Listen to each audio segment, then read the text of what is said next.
Assalamualaikum warahmatullahi wabarakatuh. Kembali lagi di channel Situs Misteri. Pada kesempatan kali ini, Bang Joy akan menceritakan sebuah kisah yang berjudul Panggilan Telepon dari Kamar Mayat. Dan sebelum kita lanjut ke ceritanya, tekan dulu tombol like video ini, tekan juga tombol subscribe channel ini. Dan buat teman-teman yang ingin membaca langsung ceritanya, nanti silakan saja kunjungi linknya di deskripsi. Dan seperti apa untuk kisah kali ini? Langsung saja kita masuk ke ceritanya.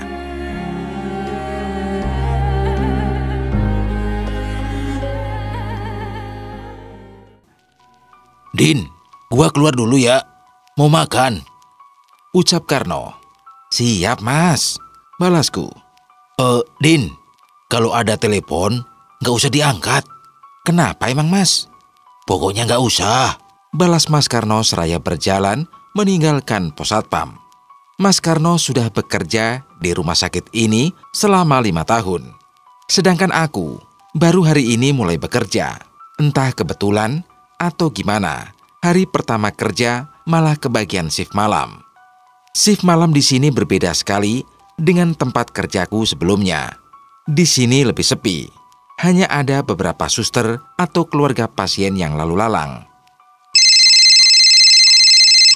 Mataku langsung tertuju pada telepon di atas meja. Siapa sih?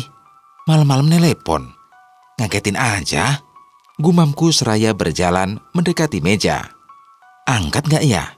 Pikirku setelah teringat ucapan Mas Karno tadi. Angkat aja dah. Siapa tahu penting. Halo? Sapaku tapi tidak ada jawaban. Halo? Masih tidak ada jawaban. Tiba-tiba telepon terputus.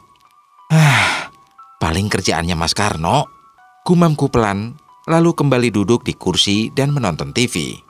20 menit kemudian, Mas Karno sudah kembali ke pos satpam. Gimana, Din? Tanyanya. Gimana apanya? Balasku. Ada yang nelpon nggak? Senyumnya sedikit mengembang. Aku sudah tahu. Pasti telepon tadi ulahnya. Tuh kan, Mas Karno iseng ya tadi. Gua cuman ngetes doang. Mas Karno tertawa terbahak-bahak. Saya sih udah biasa. Dulu, pas jaga gedung kantoran, sering juga telepon bunyi sendiri. Pernah juga lift naik turun sendiri. Gagal dong gua. Aku pun ikut tertawa.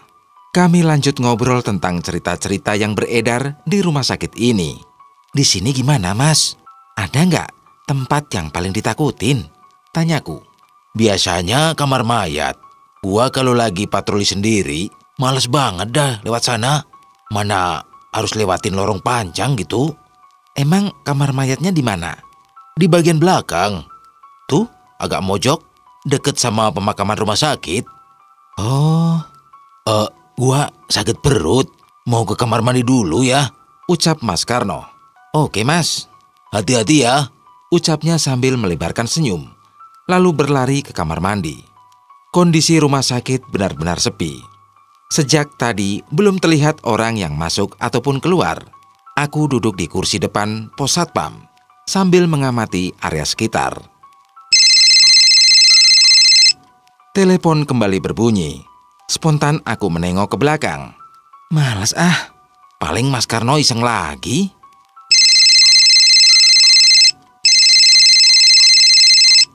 Telepon terus berbunyi. Aku mulai terganggu dengan suaranya. Dengan cepat aku berjalan ke arah meja dan mengangkatnya. Mas, nggak usah iseng. Dibilang saya nggak takut. Ucapku. Sayup-sayupku dengar suara seorang wanita menangis dari balik telepon. Suaranya benar-benar menyayat hati. Udah Mas, nggak lucu. Aku langsung menutup telepon.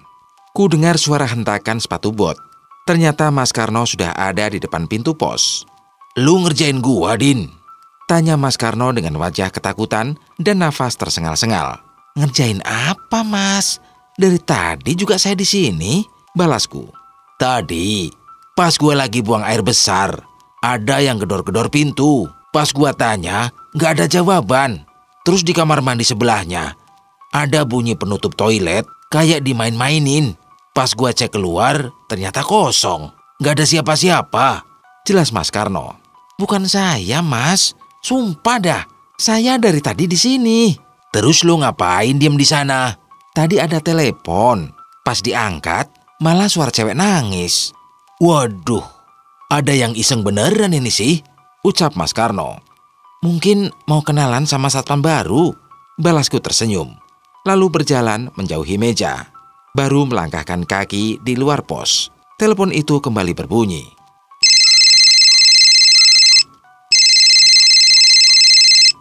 Udah, gak usah diangkat, ucap Mas Karno. Siap, balasku. Telepon itu terus berbunyi. Aku sungguh penasaran. Siapa orang iseng yang dari tadi menelepon? Mau kemana lu? Tanya Mas Karno ketika melihatku berjalan ke arah meja. Penasaran, Mas. Siapa sih yang iseng? Balasku lalu mengangkat telepon. Halo, ucapku membuka percakapan. Dari balik telepon, kembali terdengar suara wanita menangis terisak-isak. Mbak, jangan iseng dong. Tolong saya, balasnya lirih. Tolong? Aku melihat Mas Karno. Dia terus memintaku untuk menutup telepon. Tubuhku sudah mulai rusak. Wanita itu seperti merintih kesakitan. Sementara aku masih memikirkan kata-katanya barusan. Tubuhku sudah mulai rusak. Mohon maaf, Mbak. Maksudnya apaan ya? Tolong. Belum sempat ia membalas pertanyaanku.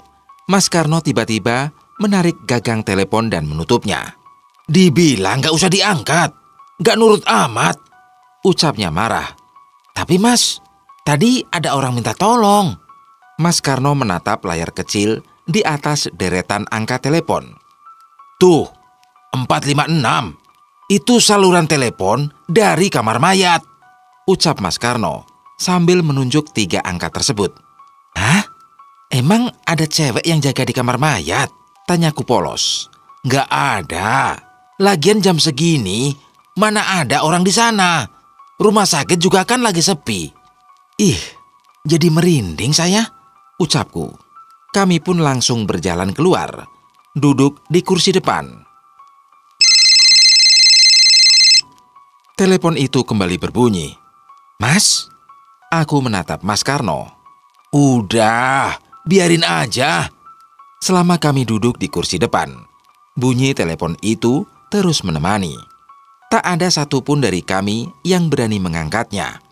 Hingga telepon itu berhenti berdering tepat pukul 3 pagi. Mas, sebelum ganti shift, kita cek ke kamar mayat dulu yuk. Ajakku disambut dengan wajah kaget Mas Karno. Udah gila lu? Bentaknya. Takutnya ada yang kejebak di dalam kamar mayat. Kan kasihan, Mas. Oh gak ah, lu aja sendiri. Kami hanya duduk saja, tanpa mengobrol sedikit pun. Sepertinya Mas Karno masih kesal dan ketakutan. Tak lama azan subuh berkumandang.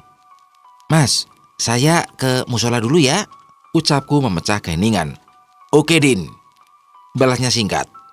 Seusai sholat subuh, aku bertemu dengan seorang perawat. Pagi Sus, sapaku. Ada apa ya Mas? Kalau penjaga kamar mayat siapa ya? Tanyaku. Perawat itu tercengang mendengar ucapanku. Mas satpam baru ya? Iya Sus. Oh, Pak Kosim yang biasa jaga. Palingan bentar lagi juga datang. Makasih ya Sus. Sama-sama. Balasnya dan berlalu ke kamar pasien. Aku pun berjalan menyusuri rumah sakit. Kata Mas Karno, ada di pojok, dekat makam. Gumamku sambil berjalan mencari kamar mayat.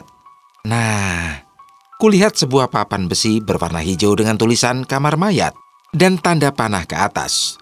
Ternyata benar, harus melewati lorong panjang. Karena letaknya ada di ujung lorong. Badanku merinding saat melangkahkan kaki masuk ke lorong itu. Kubatalkan niat untuk mengecek sendirian. Lebih baik menunggu Pak Kosim datang. Dari kejauhan aku melihat seorang pria paruh baya sedang berjalan ke arahku. Ngapain dek? Duduk di sini? Tanyanya. Lagi nunggu Pak Kosim. Nunggu saya? Ada apa ya? Maaf Pak, saya baru tahu. Iya, gak apa-apa. Tapi ada apa ya cari saya? Semalam ada cewek nelpon dari kamar mayat. Saya mau ngecek. Takutnya ada orang kejebak di sana. Oh, adik satpam baru ya? Iya, Itu udah biasa, Dik. Jadi cuekin aja. nggak dicek dulu, Pak. Ya sudah, kalau adik nggak percaya, sini ikut. Ajaknya seraya berjalan memasuki lorong panjang. Hawanya sangat berbeda dengan di luar. Padahal matahari sudah terbit, tapi udaranya terasa lembab dan dingin. Aku sampai merinding beberapa kali. Pak Kosim menghentikan langkahnya tepat di depan pintu kamar mayat. Adik mau cek ke dalam. Tanyanya sambil tersenyum. Boleh, Pak. Pak Kosim membuka pintu. Tiba-tiba tercium bau busuk yang menyengat. Spontan aku langsung menutup hidung.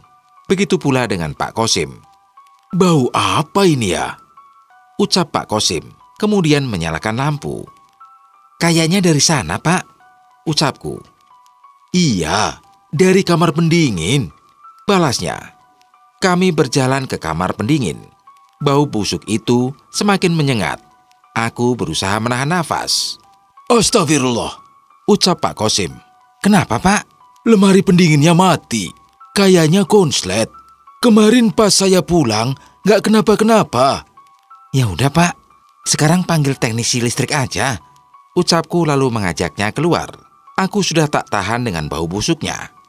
Pak Kosim cepat-cepat menelepon teknisi listrik. Sedangkan aku langsung pamit pulang, karena shiftku sudah selesai. Esok harinya, aku kembali ditugaskan untuk berjaga malam. Mas Karno sepertinya tidak datang karena sedang tidak enak badan. Jadi aku harus berjaga sendirian. Aku mendapat kabar kalau lemari pendingin sudah diperbaiki. Setidaknya itu membuatku jauh lebih tenang. Semoga saja tidak ada telepon dari kamar mayat. Semakin malam rasa takutku semakin bertambah. Apalagi setiap melihat gagang telepon di atas meja. Sampai akhirnya, aku mempunyai ide untuk mencabut kabel telepon itu. Namun tiba-tiba, telepon itu berbunyi. Kuperhatikan nomor yang tertera di sana. Angkanya 456, alias saluran telepon dari kamar mayat. Bagaimana bisa ada telepon masuk, padahal kabelnya sudah kucabut? Aku masih berdiri sambil menatap telepon yang terus berbunyi.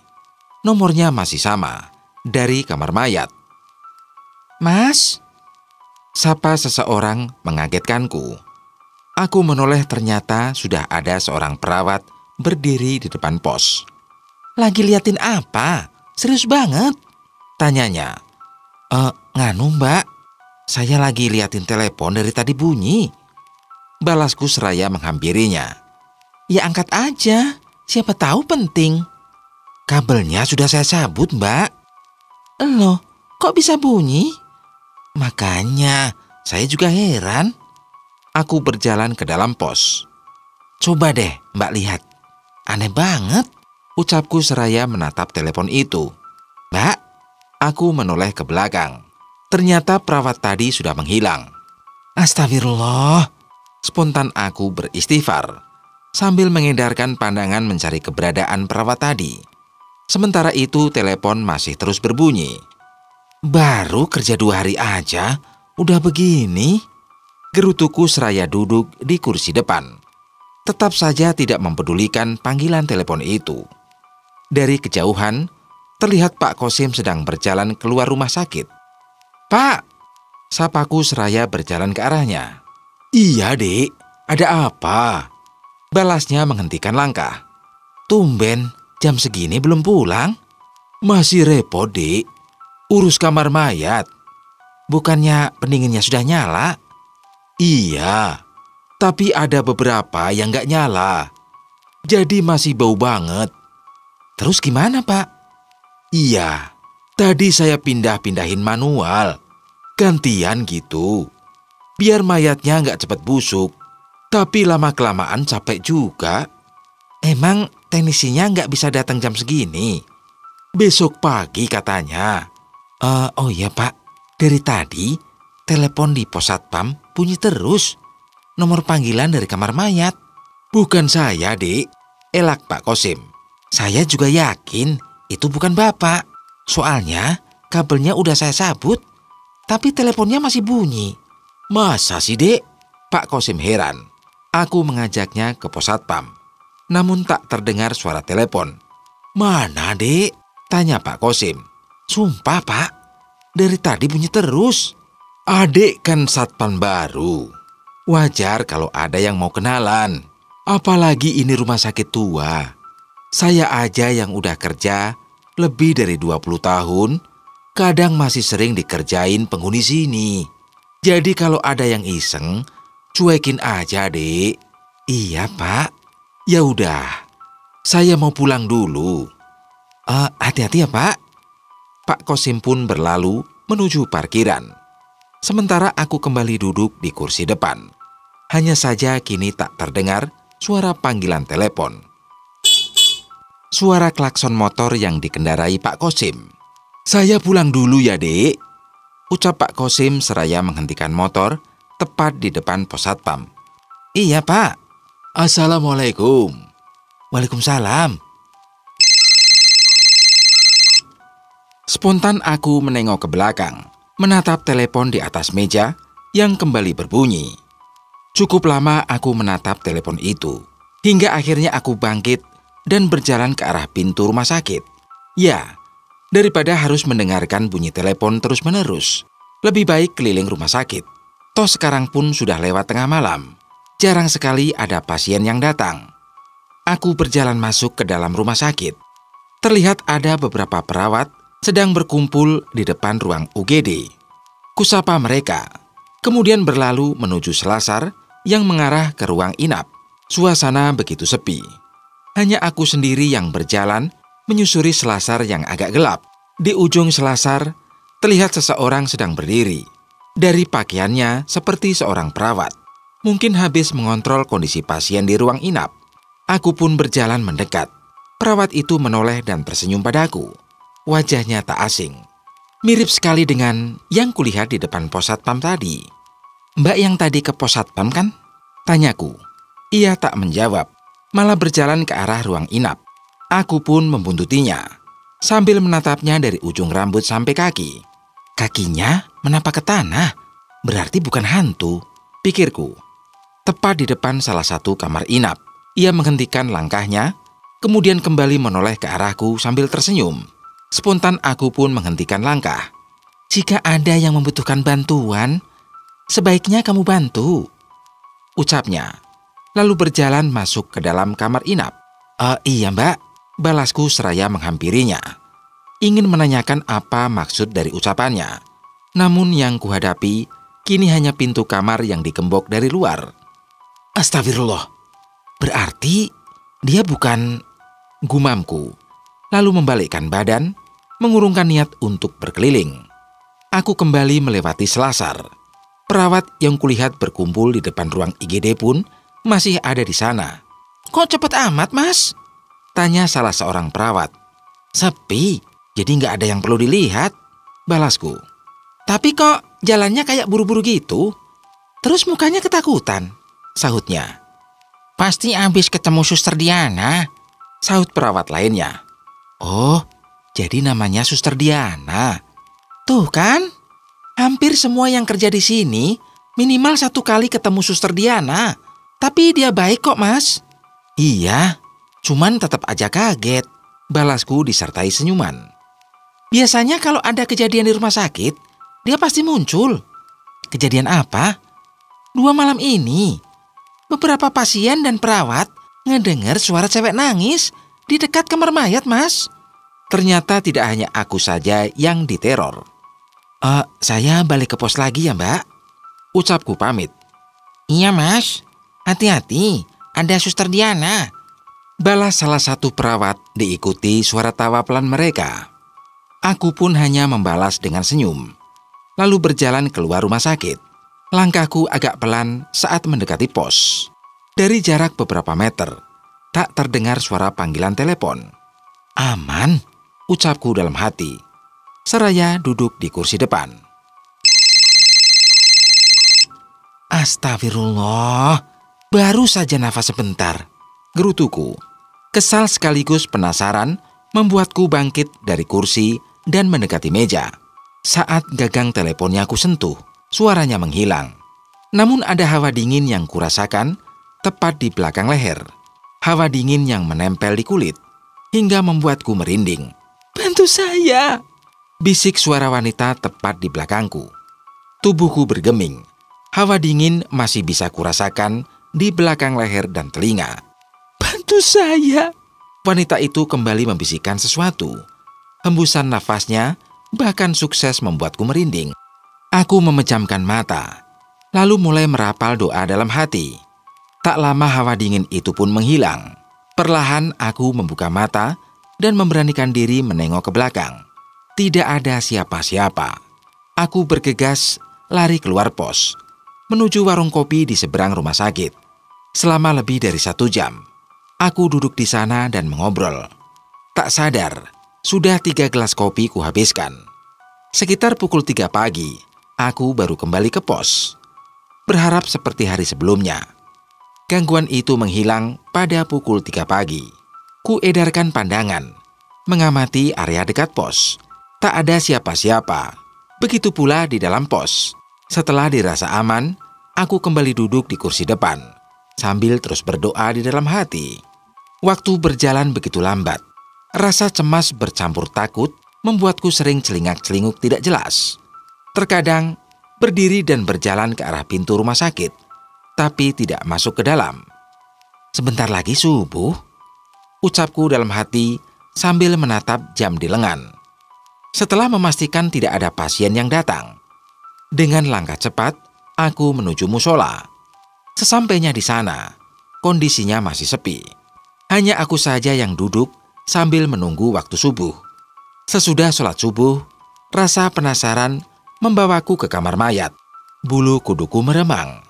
Padahal hanya berdiri sambil menatap lorong panjang menuju kamar mayat dari jauh. Seseorang menepuk pundakku. Sukses membuat jantungku nyaris copot. "Ngapain di sini, Dek?" tanya suara yang tentunya sudah ku kenal. "Pak Kosim." "Astagfirullah, Pak. Saya kaget banget loh," balasku seraya menoleh ke arahnya. "Lagian pagi-pagi gini, ngapain liatin kamar mayat?" "Semalaman ini, saya diteror sama telepon dari kamar mayat, Pak. Bapak juga tumben. Pagi-pagi gini udah datang." "Saya sendiri nggak bisa tidur, Dek. Kepikiran sama lemari pendingin yang mati terus." "Bapak nggak diteror?" tanyaku. "Saya sih udah biasa sama yang begituan, Dek. Makanan sehari-hari." "Pak, saya mau balik ke pos dulu ya. Takut si Mahmud datang, ntar kaget. Nggak ada siapa-siapa." "Nggak mau ikut temenin saya ke dalam?" tawarnya sambil menunjuk kamar mayat. "Oh, enggak, Pak. Makasih," balasku disertai senyum. "Saya ke pos dulu ya, Pak," ucapku pamit. "Iya, Dek." Sesampainya di pos, terlihat Mahmud sudah berdiri di depan. Ia menatapku kesal. "Kemana aja lo, Din?" "Habis sholat subuh," balasku. "Sholat subuh kok lama bener? Sampai jam 6. "Ketiduran tadi, Mut." "Pantesan. Itu telepon kenapa dicabut kabelnya? Kalau ketahuan, bisa dimarahin lo, Din." "Oh, habisnya semalam ada yang iseng, jadi dicabut aja." "Iseng gimana?" "Telepon salah sambung." "Kok bisa sih?" "Ya nggak tahu," elaku. "Dah, gua balik dulu, Mut. Hati-hati, ada telepon salah sambung." "Ada-ada aja lo, Din." Aku pun pulang ke kosan. Sehabis maghrib, aku kembali ke rumah sakit. Terlihat Mas Karno sudah berdiri menyambutku di depan pintu gerbang. "Dah sehat, Mas?" tanyaku. "Udah." "Emang sakit apa sih, Mas?" "Meriang, panas dingin gitu." "Masa? Baru dikerjain begitu, udah sakit sih, Mas?" ledekku. "Emang dari kemarin udah nggak enak badan, Din?" sahutnya kesal. Kami pun berjalan ke pos. "Semalam aman, Din?" "Aman, Mas." "Tuh telepon kagak bunyi lagi?" "Enggak, Mas." balasku sambil menatap telepon. Dalam hati berharap, semoga malam ini tidak ada panggilan telepon lagi. Mau kemana, Din? Kamar mayat. Mau ikut, Mas? Tawarku sambil tersenyum. Kagak dah, lu aja sendiri. Kirain aku berlalu. Berjalan ke dalam rumah sakit. Suasananya tidak sesepi kemarin. Sesampainya di depan lorong panjang, terlihat pintu kamar mayat sudah tertutup rapat. Lampu di dalamnya pun sudah gelap. Berarti Pak Kosim tidak ada di sana. Saat ku membalikkan badan, tiba-tiba bulu kuduku meremang. Diikuti aroma bau busuk yang menyengat. Buru-buru aku pergi dari sana, tanpa sedikit pun menoleh ke belakang. Malam berlalu begitu cepat. Kini sudah pukul 11 malam. Kami lalui tanpa sedikit pun gangguan. Din, tolong anterin ibu ini ke ruangan mawar, ucap Mas Karno saat aku baru saja melangkahkan kaki di depan pos. Ya Allah, Mas. Baru aja balik dari dalam, keluhku. Olahraga, Din, balasnya tersenyum lebar. Olahraga kok tengah malam, sahutku. Ayo Bu, saya antar ke dalam, ucapku pada seorang ibu paruh baya yang berdiri di dekat Mas Karno. Din, sini dulu. Mas Karno memintaku mendekatinya. Aku pun melangkah mendekat. Apa, Mas? Mas Karno melangkah lebih dekat. Awas, jangan dibawa ke kamar mayat, bisiknya. Entar saya minta penghuni sana buat temenin Mas di sini, balasku pelan. Jangan gitu. Mas Karno memukul pelan perutku. Udah, sana anter, jangan lama-lama. Lama juga nggak apa-apa, Mas. Kan ada yang nemenin, sahutku seraya berjalan ke arah pintu rumah sakit. Sekembalinya mengantar ibu itu, aku bertemu Mas Karno di lobi rumah sakit. Din, panggil Mas Karno. Loh, Mas ngapain di sini? Tanyaku heran. Pos siapa yang jaga? Di pos ada orang kok. Dia lagi nungguin elo. Hah? Siapa, Mas? Kagak tahu. Yang jelas cewek cantik lah. Buruan, samperin sana. Mas nggak ngebohong kan? Atau ngeprank? Kagak, Din. Gua seriusan. Terus, Mas mau kemana sekarang? Mau ke toilet. Buang hajat. Oh, ya udah deh. Saya ke pos dulu. Aku berjalan dengan cepat menuju pos. Dari kejauhan memang terlihat ada seorang wanita berambut sebahu sedang berdiri di dalam pos. Saat kakiku melangkah di dekat pintu pos, wanita itu berdehem dan memanggilku. Mas, panggilnya dengan posisi membelakangiku. Maaf Mbak, ada apa ya nyari saya? Bisa bantu saya? Aku mengerutkan dahi. Suaranya seperti pernah ku dengar sebelumnya, namun aku lupa di mana. Ia membalikkan badan, kemudian wajahnya terlihat pucat sekali, seperti mayat hidup. Matanya cekung dengan area sekitarnya agak menghitam. Tempat saya bukan di sana, Mas, ucapnya. Entah mengapa membuat bulu kuduku meremang. Kini aku ingat, suaranya mirip dengan wanita yang biasa meneleponku. Kamu... Rasa takut membuat ucapanku terbata-bata. Ia menganggukkan kepala sambil menatapku, lalu tersenyum lebar, memperlihatkan barisan gigi yang kehitaman. Tak lama tercium bau busuk yang menusuk hidungku. Tubuhku terasa kaku, lidah pun keluh. Tak bisa membalas ucapannya itu. Apalagi bau busuk ini sangat mengganggu, hingga membuatku pusing dan mual. Wanita itu berjalan mendekat. Entah mengapa aku tak bisa memejamkan mata. Cairan berwarna hitam menetes di ujung mulutnya yang tersenyum lebar. Pikiran pun terasa buntu, tak bisa merapal satu pun doa. Nama saya Mita, ucapnya sambil berdiri beberapa jengkal di hadapanku. Saya memiliki keluarga. Tempat saya bukan di sana, ucapnya pelan. Din, terdengar suara Mas Karno memanggilku. Hanya dalam sekejap, wanita itu menghilang. Aku pun terduduk lemas, dengan irama jantung yang tak beraturan. Din, kenapa duduk di lantai? Tanya Mas Karno seraya menghampiriku. Namun aku belum bisa membalas ucapannya. Masih syok berat. Din, teriak Mas Karno sambil menepuk pundaku. Ditanya diam aja. Makasih Mas, balasku pelan. Ngapain duduk di lantai? Bangun, oi. Malu kalau dilihat orang. Mas Karno membantuku berdiri. Namun baru berdiri sebentar, rasa mual ini tiba-tiba tak tertahankan. Aku pun muntah di samping pos satpam. Ya elah, Din. Lu sakit? Perasaan tadi kagak kenapa-napa. Makasih, Mas. Balasku yang masih jongkok sambil menekan-nekan leher bagian belakang. Makasih mulu. Ada apaan sih? Mas Karno terdengar kesal. Terus cewek cantik yang tadi mana? Setelah merasa baikan, aku pun bangkit dan berjalan masuk ke dalam pos untuk mengambil air. Makasih. Gara-gara Mas, saya bisa bebas dari cewek tadi. Ucapku. Hah? Cewek tadi bukan manusia, Mas. Oh, masa? Gua lihat kayak manusia kok. Lu salah lihat kali. Beneran, Mas. Cewek itu yang biasa menelepon ke sini dari kamar mayat. Jangan nakutin gua, Din. Gua jadi merinding nih. Kalau saya bohong, mana mungkin sampai begini. Terus, kenapa lo muntah-muntah gitu? Bau, Mas. Bau busuk banget badannya. Ngobrolnya jangan di sini. Ke warung depan aja yuk. Minum teh anget. Tumben lo baik, Mas. Gua kagak mau lu sakit. Ntar besok gua harus jaga sendirian. Kami pun berjalan menuju warkop seberang. Mas, kok ke toiletnya cepet amat tadi? Tanyaku heran. Kagak jadi gua. Buang aja di dalam. Serem ah. Ntar dikerjain lagi. Makanya gua ajak lu ke warung depan.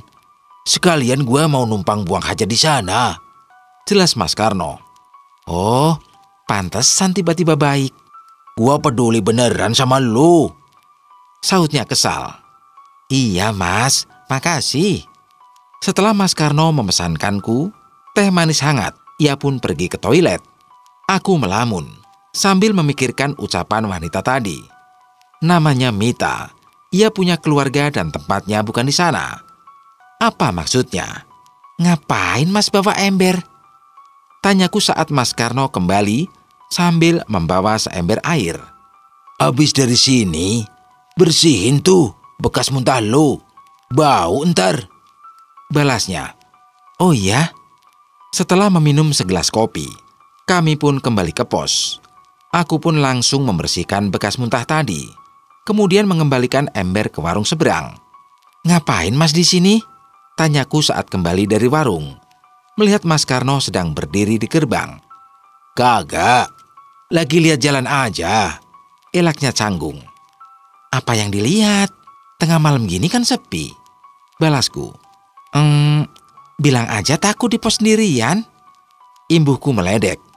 Jangan suka ngeledek. Ntar kena batunya lagi kayak tadi. Balasnya seraya berjalan ke pos. Oh iya Mas, selama 5 tahun kerja di sini, pernah dapat kejadian mistis apa lagi? Tanyaku sambil berjalan di sampingnya. Nggak usah bahas gituan. Pokoknya banyak lah. Mas Karno duduk di kursi depan. Begitu pula aku. Kalau Suster Diana tahu? Dari mana lo tahu Suster Diana? Mas Karno malah balik tanya. Kemarin saya sempat ketemu di selasar dekat kamar mawar. Terus, dari mana lo tahu itu Suster Diana? Dikasih tahu perawat. Oh, Mas pernah ketemu? Saya kemarin malah 2 kali. Yang pertama, dia datang ke sini. Yang kedua, yang di selasar itu. Gua belum pernah ketemu langsung sih. Cuman pernah pas lagi patroli malam. Lihat ada suster yang jalan. Bukan jalan sih. Melayang lebih tepatnya. Di selasar yang lo bilang tadi. Oh, sayang banget. Gak pernah ketemu langsung. Padahal cantik loh Mas. Cantik sih cantik. Tapi tetap aja setan. Iya juga sih Mas. Obrolan kami pun berlanjut. Hingga tak terasa sudah pukul 2 pagi. Lu mau patroli ke dalam gak? Tanya Mas Karno. Enggak Mas. Mau di sini aja. Mas aja deh. Gua juga gak mau sih Din. Kami pun akhirnya menghabiskan waktu shift malam dengan menonton televisi. Sesekali kulirik telepon di atas meja. berharap benda itu tidak berbunyi dan merusak suasana malam yang sudah kondusif. Matahari sudah terbit, sementara aku masih diam di pos, menunggu seseorang, yaitu Pak Kosim. Ada sesuatu yang ingin kubicarakan dengannya. Gua balik duluan ya, Din, ucap Mas Karno pamit. Iya Mas, hati-hati. Mas Karno pun pulang dengan mengendarai sepeda motornya. Tak lama, Mahmud dan Bahar datang. Lu jaga sendirian lagi tadi malam, Din? Tanya Mahmud. Kagak, ada Mas Karno kok. Oh, Mas Karno udah sembuh? Iya. Terus lo ngapain duduk aja di sini? Kagak pulang? Tanya Bahar. Bentaran, lagi nunggu Pak Kosim. Ngapain nunggu Pak Kosim? Ada deh, rahasia. Sekitar setengah jam kemudian, Pak Kosim pun datang. Bergegas aku menghampirinya di parkiran. Adik mau ngomongin masalah Mita ya? Tanyanya membuatku terkejut. Bagaimana ia bisa tahu duluan? Kok Bapak udah tahu? Bapak cuma nebak aja. Dia minta tolong ke Bapak juga. Pak Kosim tidak menjawab pertanyaanku. Ayo, ikut saya ke kamar mayat, ajaknya. Aku pun ikut bersama Pak Kosim tanpa bertanya apa alasannya mengajakku ke kamar mayat. Setibanya kami di sana, masih tercium bau busuk yang menyengat. Kok masih bau, Pak? Tanyaku penasaran. Nanti saya jelaskan di dalam. Balasnya masuk ke dalam kamar mayat. Aku pun membuntuti dari belakang, sambil menutup hidung dengan telapak tangan. Pak Kosim membuka tirai yang terbuat dari plastik, menuju lemari pendingin.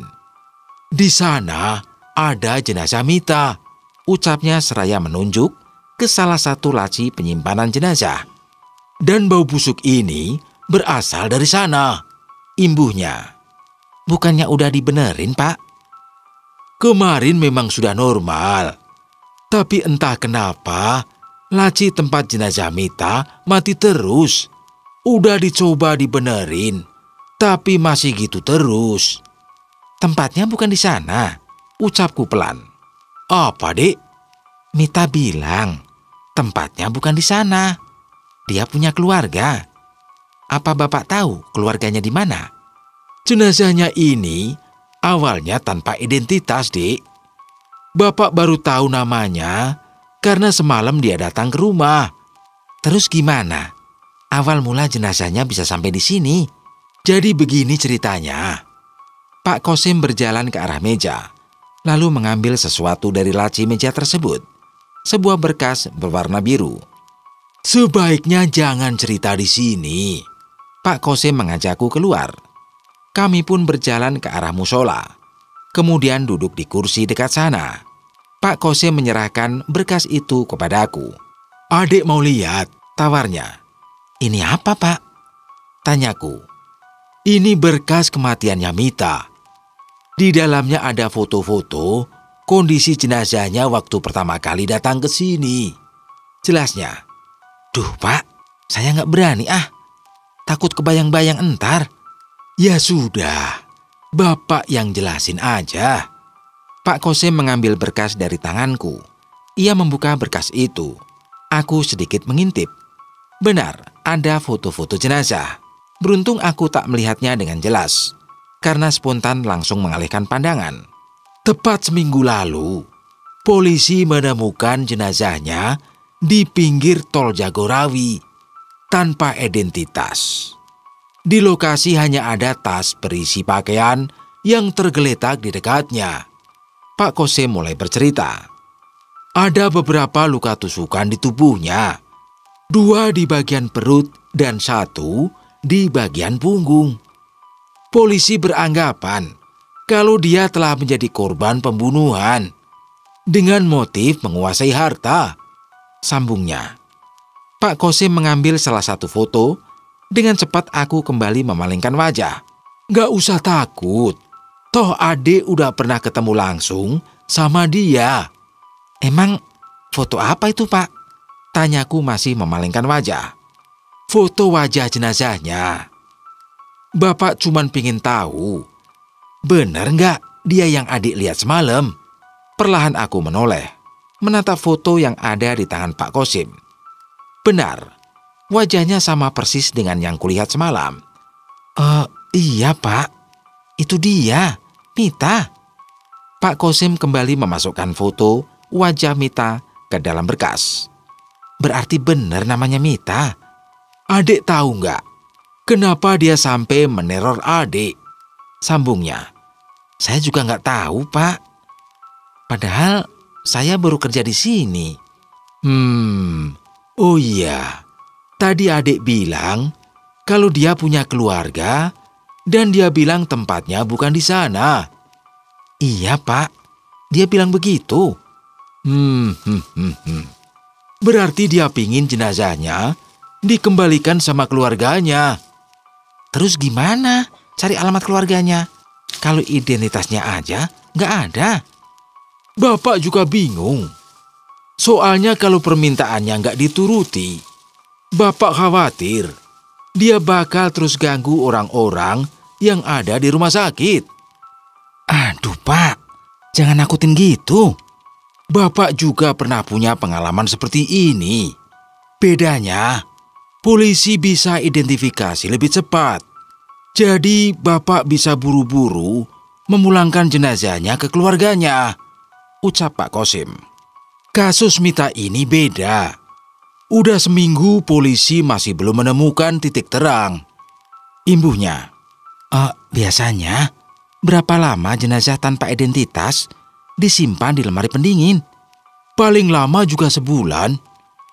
Kalau nggak ada keluarga yang ngejemput atau mengakui, jenazahnya bakal dimakamin di belakang rumah sakit.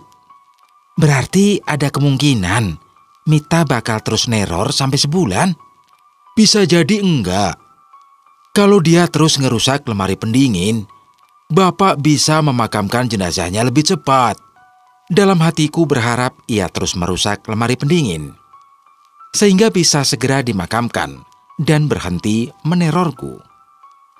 Semoga aja polisi bisa segera nemu titik terang supaya Mita bisa kembali ke keluarganya, ucapku. Semoga saja ya, Dik. Ya udah, Pak. Saya pulang dulu. Iya, Dik. Bapak juga mau balik ke kamar mayat. Assalamualaikum. Waalaikumsalam. Aku pun berjalan menuju parkiran. Tiba di parkiran, langsung menyalakan motor. Ku tekan klakson sambil menghentikan motor di depan pos. Mut, Har, gua balik dulu ya. Pamitku pada Mahmud dan Bahar. Iya, Din, sahut Mahmud. Aku pun melaju menuju kosan. Kebetulan letaknya tidak terlalu jauh dari rumah sakit. Sepanjang perjalanan menuju kosan, kepala ini terasa berat sekali dan pusing. Ditambah rasa pegal yang teramat sangat di pundak. Beberapa kali seperti kehilangan fokus, hingga hampir menabrak kendaraan lain. Kayaknya harus buru-buru tidur, pusing banget, ucapku dalam hati, mencoba tetap fokus. Setibanya di kosan, aku langsung merebahkan badan di atas kasur. Tak lama aku pun tertidur. Entah pukul berapa aku kembali terbangun dengan badan menggigil dan kepala masih terasa berat. Kosan yang biasanya terasa panas pun tiba-tiba menjadi dingin. Dalam keadaan mata terpejam, kumatikan kipas angin. Kemudian menarik sarung untuk menutupi area kaki yang terasa dingin. Suara benda terjatuh membangunkanku. Saat membuka mata, kipas angin di dekatku sudah tergeletak di lantai. Ku betulkan posisi kipas angin itu, lalu menatap jendela. Langit sudah terlihat gelap. Astagfirullah, jam berapa ini? Gerutuku seraya mengecek jam tangan yang kuletakkan di dekat kasur. Ya Allah, udah jam 6. Ucapku seraya bangkit. Rasa pusing di kepala kembali kurasakan, membuatku sedikit sempoyongan saat berlari ke kamar mandi. Setelah mencuci muka dan membasuh badan seadanya, aku pun kembali ke kamar. Ku tekan saklar, tapi lampunya tak menyala. Terpaksa aku mengganti baju dalam keadaan gelap. Kipas angin yang berada di belakangku lagi-lagi terjatuh. Semilir angin dingin menerpa tubuhku yang masih dalam keadaan setengah telanjang. Diikuti wangi kapur barus bercampur bau busuk. Bulu kuduk di area punggung pun berdiri, seperti merasakan ada sesuatu di belakangku. Saya tidak akan pergi sampai kamu mengantarkan tubuh saya ke tempat yang seharusnya. Suara lirih itu terdengar tepat di belakangku. Suara dari sosok yang beberapa hari ini menggangguku. Mita. Sial, lagi-lagi aku tak bisa bergerak. Hembusan nafasnya bisa kurasakan di punggungku. Begitu pula dengan baunya yang selalu membuatku mual. Tubuhku pun mulai bergetar, ketakutan. Sebuah sentuhan dingin dapat kurasakan, menjalar di perutku. Rasanya seperti ada seseorang yang memelukku dari belakang. Pundak bagian kiri terasa berat sekali. Kini aku bisa merasakan hembusan nafasnya di pipi kiriku. Saya mau pulang, bisiknya. Aku menundukkan kepala sambil memejamkan mata. Sesekali menahan nafas karena tak tahan dengan baunya. Pulang kemana? Ucapku terbata-bata. Gunung, bisiknya terdengar jelas di telinga kiriku. Gunung? Tanyaku. Namun tiba-tiba pundakku terasa ringan kembali. Hawa dinginnya pun menghilang. Hanya menyisakan bau busuknya saja. Aku pun sudah bisa menggerakkan tubuh. Kurai saklar yang tak jauh dari tempatku berdiri. Lampu pun menyala. Perlahan aku menoleh ke belakang. Ternyata dia sudah pergi tanpa menjawab pertanyaanku. Bergegas ku pakai baju, lalu pergi ke rumah sakit. Sepanjang perjalanan ke rumah sakit, aku masih bisa mencium bau busuk, seperti menempel di kulit. Tiba di rumah sakit, Mas Karno sudah menyambut sambil bertolak pinggang di depan pos. Jam segini baru datang. Bagus, tegurnya kesal. Aku hanya menoleh sambil tersenyum dan berlalu ke parkiran. Saat turun dari motor, beberapa kali kuendus tubuh ini, memastikan apakah benar bau busuk ini berasal dari tubuhku. Nihil, hanya bau keringat saja yang tercium. Aku pun berjalan ke pos, menghampiri Mas Karno yang wajahnya sudah ditekuk. Lu kenapa telat, Din? Tanyanya. Aku melihat pergelangan tangan kiri, baru sadar kalau jam tanganku tertinggal di kosan. Lihat apa lu? Jam, balasku sambil tersenyum. Mana jamnya? Ketinggalan, Mas. Pantes gak tahu waktu. Maaf, Mas. Emangnya sekarang jam berapa? Tuh, lihat aja sendiri. Mas Karno menunjuk jam dinding di dalam pos. Oh iya, lupa. Aku sendiri lupa ada jam dinding di sana. Pukul 18.40. Telat bentaran doang, Mas. Ucapku enteng. Kerja itu harus disiplin waktu. Apalagi lu masih baru di sini. Iya, Mas. Maaf. Balasku sambil menundukkan pandangan. Sekarang gua maafin. Lain kali jangan diulangi. Iya, Mas. Aku berjalan mendekatinya. Ngapain lu? Mas Karno kebingungan saat ku berjalan semakin dekat. Badan saya bau nggak, Mas? Tanyaku polos. Ngapain sih lu? Sentaknya sambil mendorongku. Badan saya bau busuk nggak, Mas? Tanyaku lagi. Kagak. Berbeda dengan Mas Karno, aku masih mencium bau busuk itu, walaupun kini tidak begitu menyengat. Mas, saya ke musola dulu ya. Ucapku meminta izin. Ngapain? Belum sholat maghrib. Jam segini. Dari tadi di kosan ngapain aja? Aku tak mungkin bilang kalau tadi di kosanku ada Mita. Tadi ketiduran, terus bangun-bangun langsung pergi ke sini. Balasku. Ada-ada saja lo, Din. Ya udah, buruan. Iya, Mas. Aku pun berlari menuju musola. Terlambat. Setibanya di musola, sudah memasuki waktu Isya. Terpaksa harus mengqadha sholat. Setelah sholat, bau busuk itu tak lama tercium dari tubuhku. Di tengah perjalanan menuju pos, aku berpapasan dengan Pak Kosim. Pak, sapaku seraya berjalan mendekatinya. Dek. Pak, ada yang mau saya ceritakan? Tentang Mita. Iya. Bapak juga mau bilang, kalau seharian ini, laci penyimpanan jenazah Mita udah bener. Nggak mati lagi.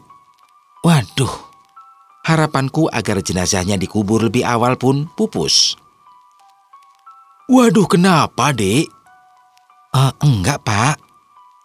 Oh iya, Pak. Tadi Mita datang ke kosan saya. Imbuhku. Apa dia bilang sesuatu? Dia minta dipulangkan ke keluarganya. Terus saya beraniin diri, tanya di mana alamatnya. Dia malah bilang di gunung. Cuman itu aja? Iya. Waktu saya tanya gunung apa, dia malah ngilang. Ngobrolnya sambil duduk aja. Ajak Pak Kosim seraya berjalan ke arah taman rumah sakit. Suasananya sepi. Kami pun duduk di bangku taman. Jadi gimana? Dia cuman bilang gunung aja. Tanya Pak Kosim. Iya, Pak. Nggak ada petunjuk lain? Nggak ada, Pak. Mayatnya ditemukan tergeletak di pinggir tol Jagorawi yang mengarah ke Jakarta. Kalau dilihat dari tas berisi pakaian, kemungkinan dia memang mau bepergian, ucap Pak Kosim.